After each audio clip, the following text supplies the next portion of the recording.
And then a week before the album came out, he FaceTimed me in my hotel room, and he goes, I need to put this on my album. Are you okay with that? I was like, yeah. I was like,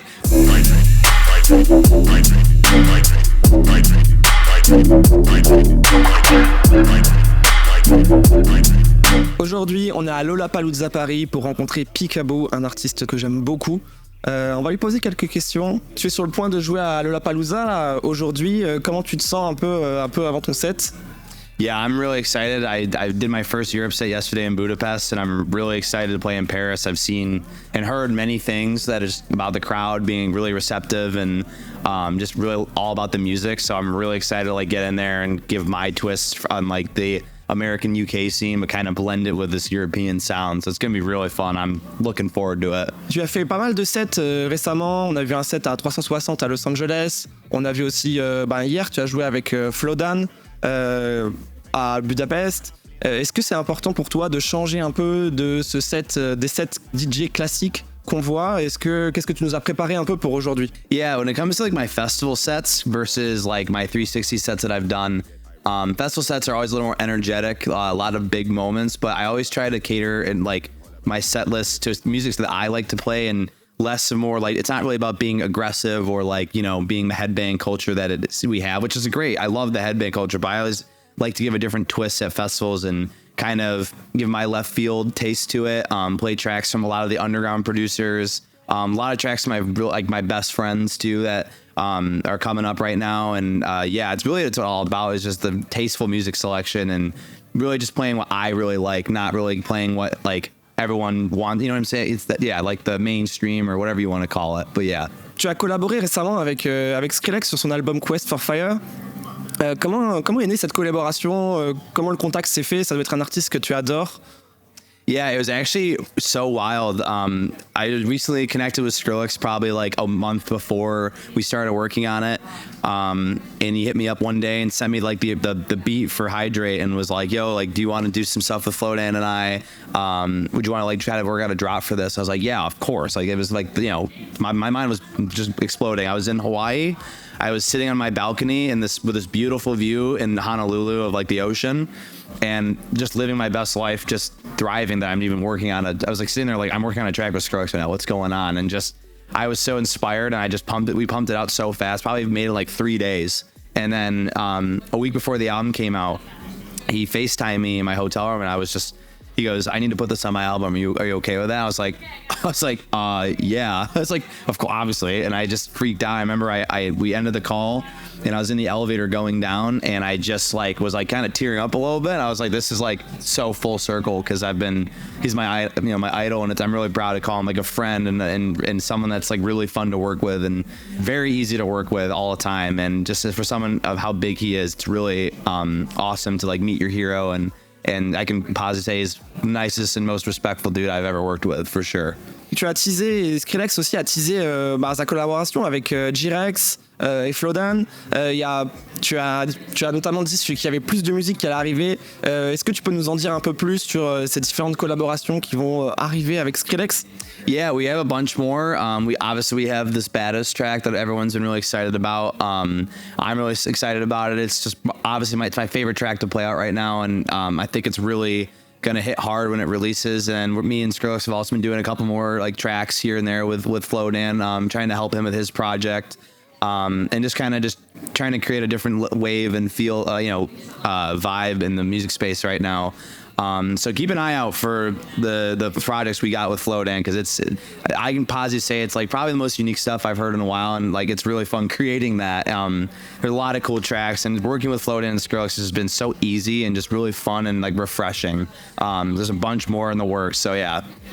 So you played with FLOWDAN yesterday. Did you meet him before, or it was the first time seeing him? That was the first time I met him yesterday. He got there 30 minutes before the set started because he had a bunch of flight delays, and he was scrambling. He was sending me like voice messages on the way from the airport to the venue and like what we should like change in the set. It was definitely a lot of anxiety, because it's like doing that last minute for a set is tough, but it really worked out, and it like everything worked out how it was supposed to, and it was honestly so fun because I tried something different, did more of like a UK dubstep kind of set, especially with Flowdan. It's perfect, and everyone received it really well. It was refreshing for the festival. And yeah, it was just honestly one of my favorite sets I've ever done. It was just a great time, very chill, and he's awesome live. He's just a great performer and just such a great freestylist too. So good. On voit aux États-Unis des artistes comme toi, Jewels, ISOXO qui commencent de nouveau à vraiment repopulariser la trap, comparé aussi en partie à la dubstep. Est-ce que tu penses que ce genre il va vraiment de nouveau exploser ou alors ça va vraiment se mélanger dans un espèce de gros genre bass music qui va mélanger plein de styles différents? Yeah, I think when it comes to like trap music, because that's, you know, I wouldn't say like I really do trap music, but like I've always been heavily influenced by it because that's what I started like really getting into when I was producing.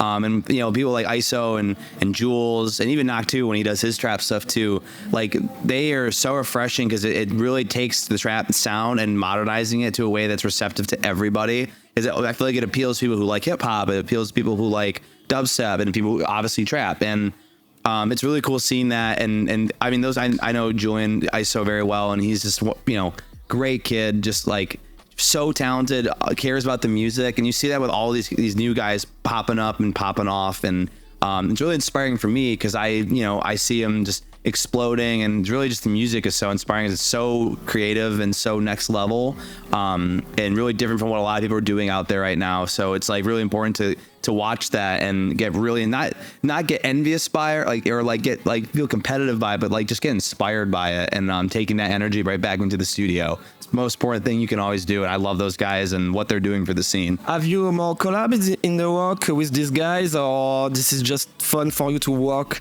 with them? Like, no, I don't have any more collabs at the moment, but we've talked about it multiple times. He's just been he just finished up his album and stuff, and I'm finishing up some other tracks of mine as well, and just kind of just planning my next move. But yeah, just right now I'm just kind of writing as much as I can, solo stuff and collabing with other people, and just writing whenever I can when I'm feeling like it. And I've got a bunch under the wraps right now, so I hit almost too much, or I can't play it all in one set, you know. So I'm really excited though. All the music that I've been writing this year has been probably my best, I think. And I'm really excited to finally get it out there and show people what I can do this year. Il y a beaucoup d'artistes en France et en Europe qui essayent de devenir connus, mais c'est forcément plus compliqué qu'aux États-Unis. On n'a pas forcément tout un écosystème ici de soirées, de festivals.